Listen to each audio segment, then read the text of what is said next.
আমি যদি দুষ্টুমি করে চাঁপার গাছে চাঁপা হয়ে ফুটি, ভোরের বেলা মাগো ডালের পরে কচি পাতায় করি লুটোপুটি, তবে তুমি আমার কাছে হারো। তখন কি মা চিনতে আমায় পারো? তুমি ডাকো, খোকা কোথায় ওরে? আমি শুধু হাসি চুপটি করে। যখন তুমি থাকবে যে কাজ নিয়ে, সবই আমি দেখবো নয়ন মেলে। স্নানটি করে চাঁপার তলা দিয়ে আসবে তুমি পিঠেতে চুল ফেলে। এখান দিয়ে পুজোর ঘরে যাবে, দূরের থেকে ফুলের গন্ধ পাবে। তখন তুমি বুঝতে পারবে না সে তোমার খোকার গায়ের গন্ধ আসে।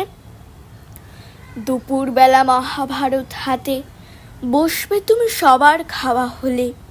গাছের ছায়া ঘরের জানালাতে পড়বে এসে তোমার পিঠে কোলে। আমি আমার ছোট্ট ছায়াখানি দোলাবো তোর বইয়ের পরে আনি। তখন তুমি বুঝতে পারবে না সে তোমার চোখে খোকার ছায়া ভাসে। সন্ধেবেলায় প্রদীপ খানি জেলে যখন তুমি যাবে গোয়াল ঘরে, তখন আমি ফুলের খেলা খেলে টুপ করে মা পড়ব ভুঁয়ে ঝরে। আবার আমি তোমার খোকা হব, গল্প বলো তোমায় গিয়ে কব। তুমি বলবে, দুষ্টু ছিলি কোথা? আমি বলবো না সে কথা।